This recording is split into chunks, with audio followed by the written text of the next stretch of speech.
Dito sa Dubai, pag alam nilang Pilipino ka, pipiliin ka. Ay oo, itry nyo. Pag napunta kayo dito at nalaman nilang Pilipino ka, mapipili ka. Hindi ko alam, iba ang bilib nila sa mga Pilipino dito.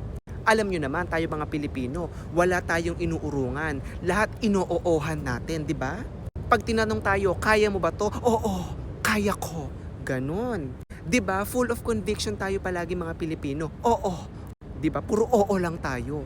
Yung pagdating sa trabaho, hindi pa natin na nakikita talaga namang full of determination na oo.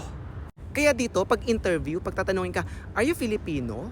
Ang sagot mo dapat, yes, I am Filipino. Ganon. Ipakita mong Pilipino ka.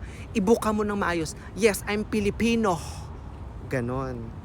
Para alam nila agad na flexible ka, kaya mo, ganon. Alam kasi nila na well-trained tayo sa mga pipino.